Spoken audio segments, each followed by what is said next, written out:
Sample paper 2026 का ये MCQ का क्वेश्चन नंबर 10 है और ये क्वेश्चन बहुत ही ज़्यादा कॉन्सेप्चुअल है। तो बच्चे को ऐसे क्वेश्चंस को ध्यान से समझने की बहुत ज़्यादा ज़रूरी है।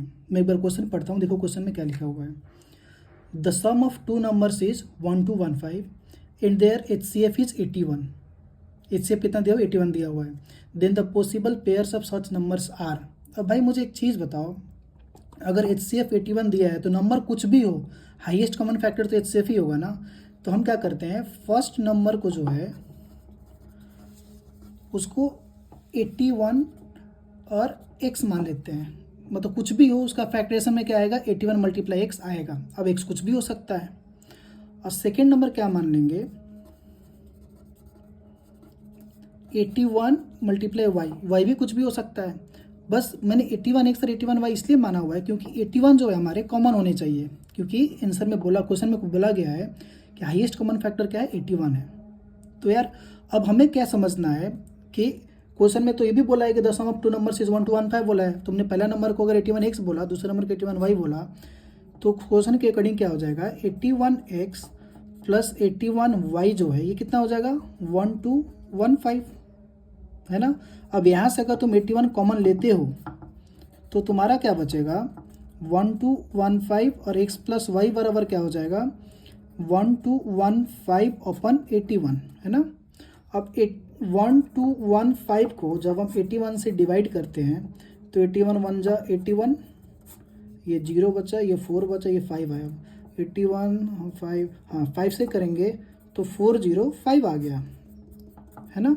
तो x प्लस वाई हमारा कितना आ रहा है, इसको डिवाइड करने के बाद 15। अब मुझे एक चीज़ बताओ, ऐसे x और y के कितने पेयर्स पॉसिबल हैं जिसका ऐड करने के बाद 15 आता रहेगा। तो तुम बोलोगे सर पेयर तो हमारे पास, एक तो पहले 1 के साथ आप 14 लगा लो, ठीक है, फिर 2 के साथ 13 ले लो, 3 के साथ 12 ले लो, 4 के साथ 11 ले लो, 5 के साथ 4 के साथ 11, 5 के साथ 10 ले लो, 6 के साथ 9 ले लो, 7 के साथ 8 ले लो, फिर 8 के साथ 7, फिर वापस ये रिपीट होगा। तो हमें रिपीटेशन वाले को नहीं देखना है। अब इनमें से देखो कितने हैं, 1 2 3 4 5 6 7 पेयर्स बन रहे हैं, लेकिन यार ऑप्शन में तो 7 है भी नहीं, ये दूसरी तकलीफ है।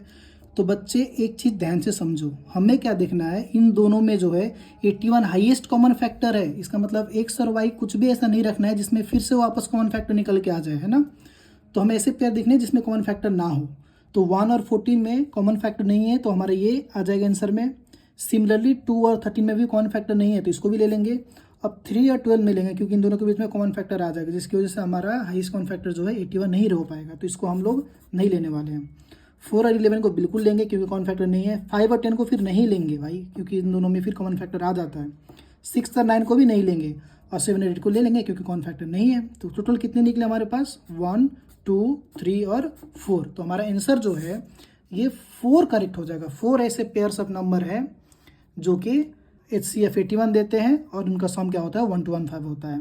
तो ऐसे क्वेश्चंस बहुत ही ज़्यादा थोड़ा कॉम्प्लिकेटेड होते हैं, तो बच्चों को ध्यान से समझने की ज़रूरत है।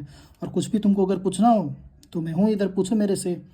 और ठीक है, फिर पढ़ते रहो।